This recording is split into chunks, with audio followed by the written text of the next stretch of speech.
from the broadcast center in Los Angeles, this is KCAL 9 News at 4.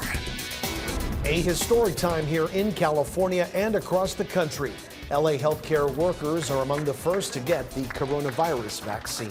Hello everyone, I'm Juan Fernandez. And I'm Leslie Marin in for Susie Sa. This is KCAL 9 News at 4, and we're streaming on CBSN Los Angeles. Now, the vaccine is touted as the beginning of the end of the pandemic. Several medical workers in Southern California are already getting the first doses. That's right. Many of them were cheered on by co-workers as they marked the historic occasion. KCAL 9's Hermela Aragawi has more on today's vaccinations and the road to recovery.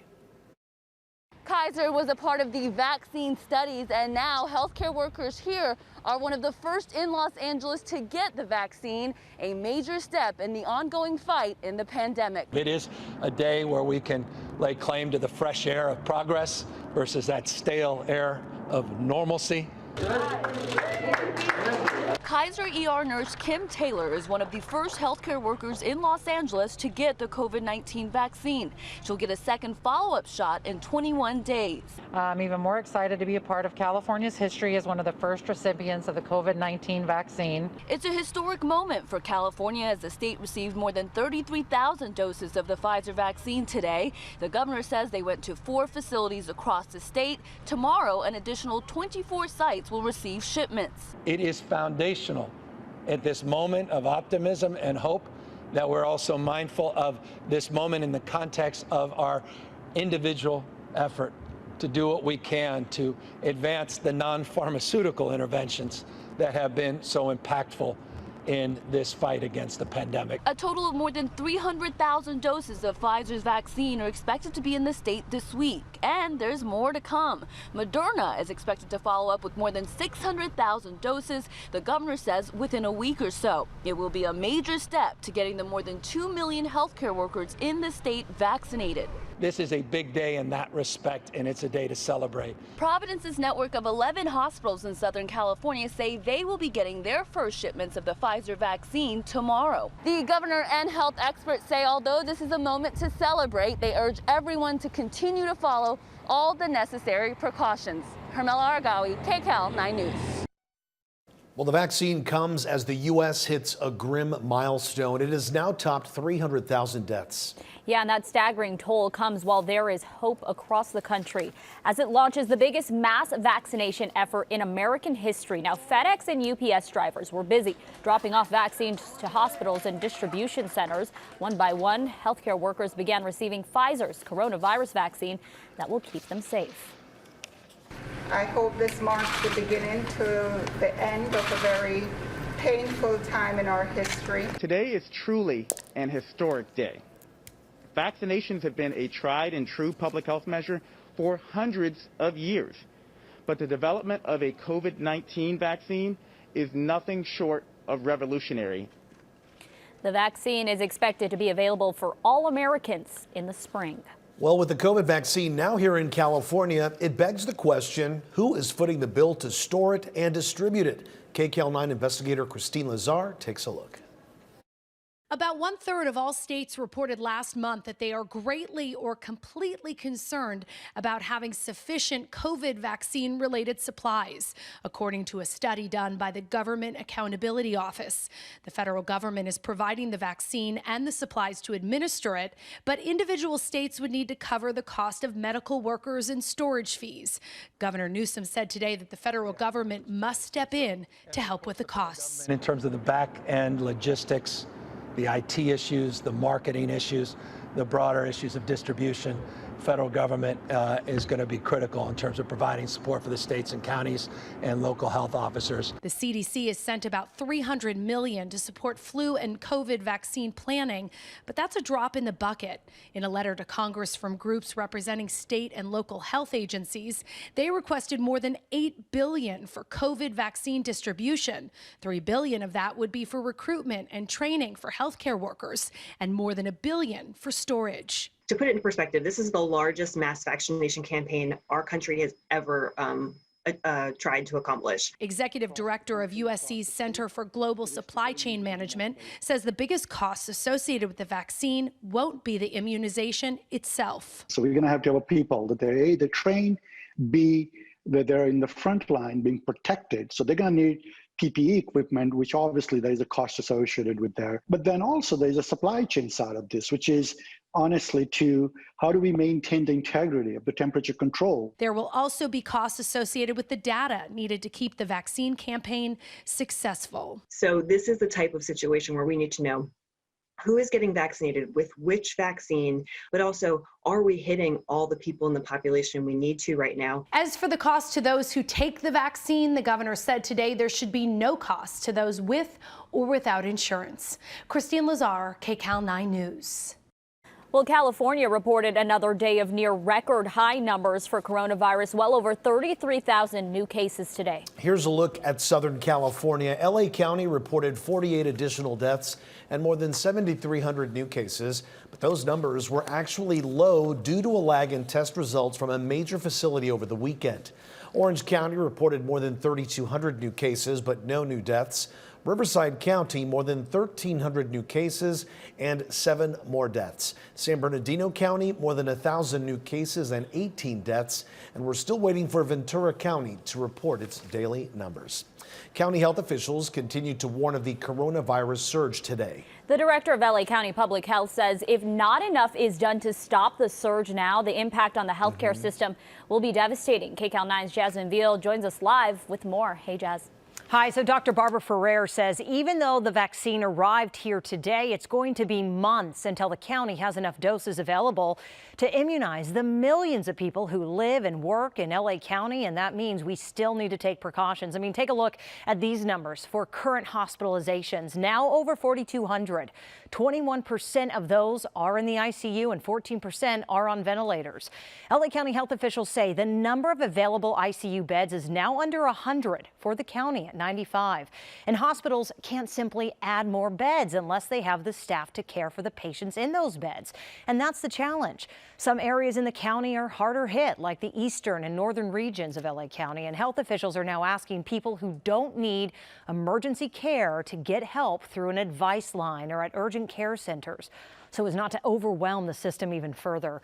Dr. Ferrer says the daily case numbers are being driven by young adults 30 to 49 years old and says we have not seen the worst of the surge just yet.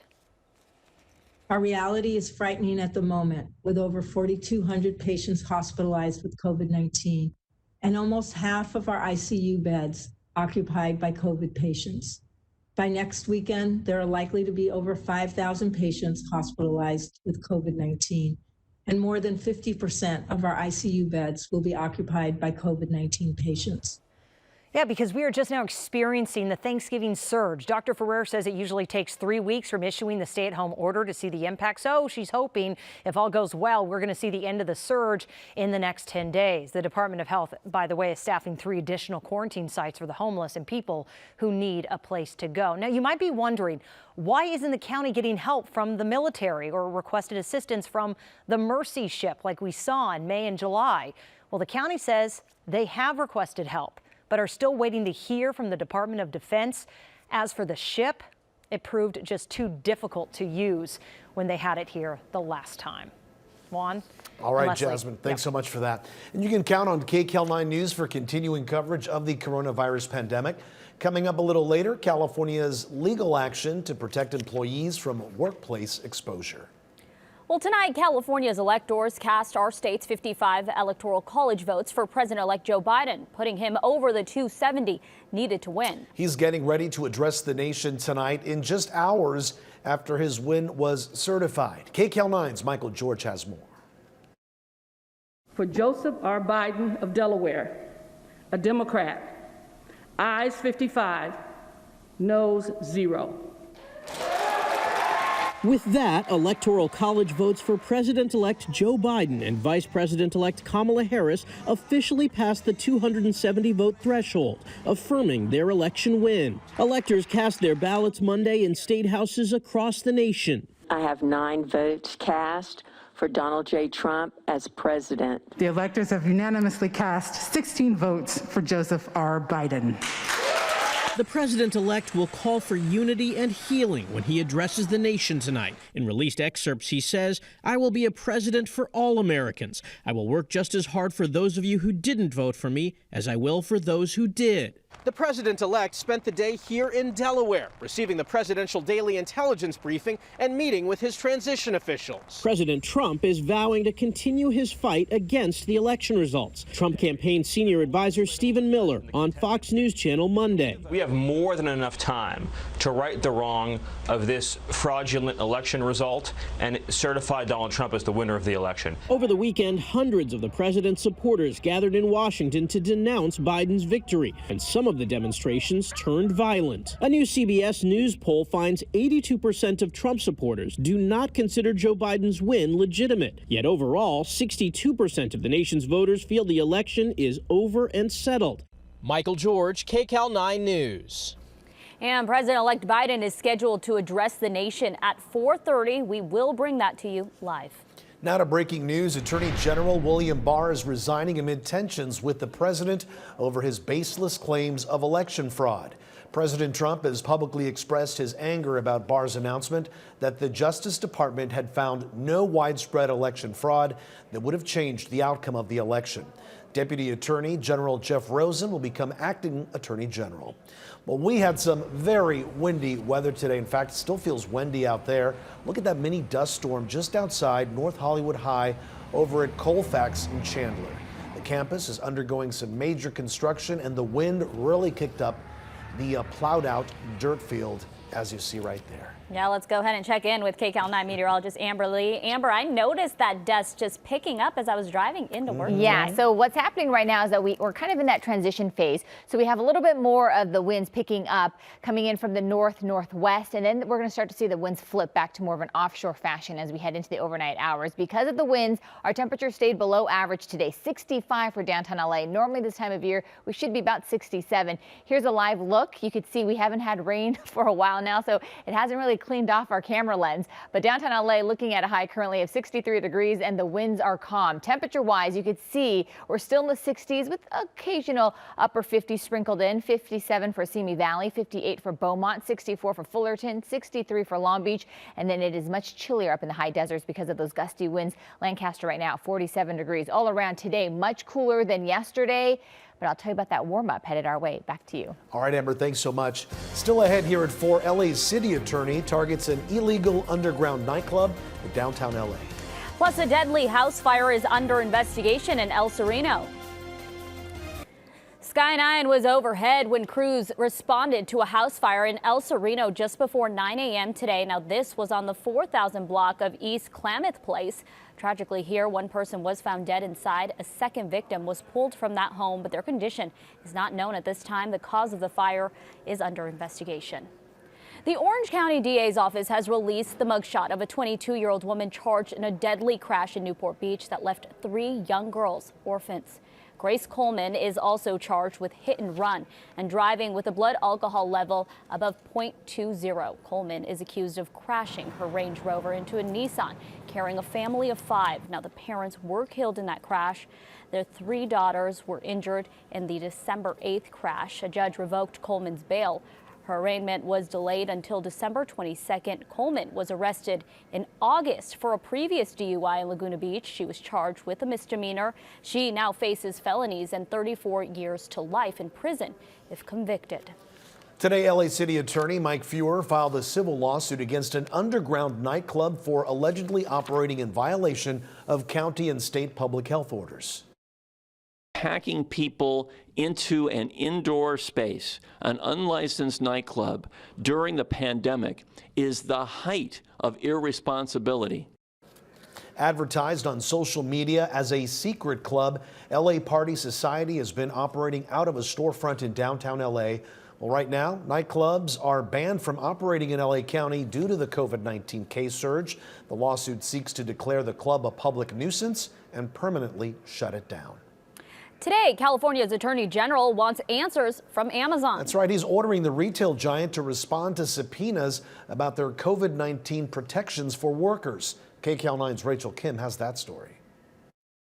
While Amazon continues to operate profitably, it has been less than forthcoming about its operations and its practices to protect its workers. Today, California Attorney General Javier Becerra announced that the state is taking legal action against Amazon. The state alleges Amazon has failed to adequately respond to requests for information in their months-long investigation into the company's coronavirus protocols and the status of COVID cases at Amazon facilities. We filed this petition today because we urgently need to know about complaints made by Amazon associates to the company about working conditions, potential retaliation taken against employees who raise these workplace safety concerns. The state hopes a judge will order the company to comply with the subpoenas, which the Attorney General's office issued in August. Investigators want details about the nature and extent of Amazon's coronavirus prevention efforts, and they want to take a look at the company's sick leave policies and cleaning procedures. They're also asking for data on the number of infections and COVID-related deaths at facilities in California. If Amazon can next day deliver an 85-inch TV, it should be able to deliver to the Department of Justice the straightforward information we officially requested of them nearly 4 months ago. In court papers, Becerra says Amazon's slow drip of information is an insufficient response. He says without the information they're asking for, investigators are unable to determine if the company is complying with worker health and safety laws. In response to the state's allegations, Amazon sent us this statement. We're puzzled by the Attorney General's sudden rush to court because we've been working cooperatively for months, and their claims of noncompliance with their demands don't line up with the facts. The bottom line is that we're a leader in providing COVID-19 safety measures for our employees. We've invested billions of dollars in equipment and technology, including building on-site testing for employees and providing personal protective equipment.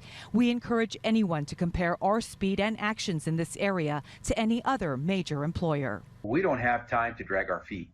Time is of the essence. That means Amazon needs to turn over the information we have repeatedly and lawfully sought. The Attorney General's office says a court date for the hearing has not been set yet. Rachel Kim, KCAL 9 News. Okay, well, be careful if you're heading out to the beach. High tides are expected to peak at almost 7.5 feet. Sky 9 was over the water in Santa Monica earlier today, where people there were being told to look out for coastal flooding along bike paths and parking lots. Now, a beach hazard warning is in effect in LA County through tomorrow night.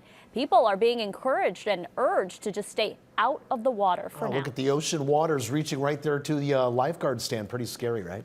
All right, meteorologist Amber Lee joins us now with more on what we can expect. Hey, Amber.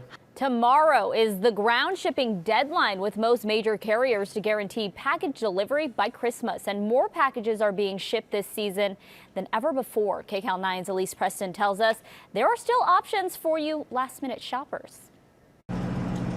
Shoppers are scurrying to ship holiday gifts in time. I am dropping off Christmas gifts for my sister, my nephew, and my soon-to-be niece. There's enough time, so I think it should be fine. With increased online shopping and fewer in-person get-togethers, industry analysts say this year about 3 billion packages are being shipped between Thanksgiving and Christmas. I have never seen a demand that is at that high, exceeding the capacity no matter which carrier you are. November 22nd through December 5th, FedEx, UPS, and the U.S. Postal Service all received high on-time performance ratings, and all up from the same period last year. But now, it's crunch time. The deadline for ground shipping from major carriers is Tuesday, December 15th. Greeting cards have to be mailed by the 18th. From the 19th onward, there are pricier options for priority mail and select, express, and overnight services. Some post offices around the country have extended hours and added Sundays for people who need all the time they can get. And for the procrastinators, there are other ways to still gift in time. Number 1, consider buy online, pick up curbside. Number 2, don't rule out your local stores. Think boutiques and even grocery stores. And last but not least, consider an e-gift card or an e-virtual experience.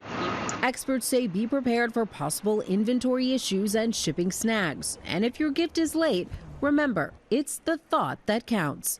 Elise Preston, New York. Still ahead right here at 4, the top holiday treats in America. Plus this. The Orange County jail population must be reduced by more than 1,800 inmates, a judge has ordered. Yet the Orange County Sheriff says he has no intention of doing this. Hear what Don Barnes told me today. Coming up. Now at 4:30, as coronavirus rages through Orange County jails, a judge orders the sheriff there to release half of the inmates. But the order has sparked outrage, with many asking which inmates will be allowed out. KCAL 9's Orange County reporter Michelle Gili spoke to the sheriff there about what's next. The public should be in a panic, and they should be concerned about this release. If Orange County's large jail population is cut in half to abide by a new court order, Sheriff Don Barnes says the public's safety will be at risk. These aren't low-lying offenders. These are people in for very serious offenses: murder, attempted murder, domestic violence. Orange County Civil Court Judge Peter Wilson sided with the ACLU, which sued the sheriff over concerns about inmates spreading coronavirus in congregated living areas. Conditions in the jail do not permit proper social distancing, the judge ruled. The population in the jail today is 3,716 inmates, and the judge ordered that it be reduced by 50%. Which means 1,858 inmates would be released. Several. All right, we'll get back to Michelle Gili's report a little bit later, but now let's go to President-elect Joe Biden. Just as old as our nation itself.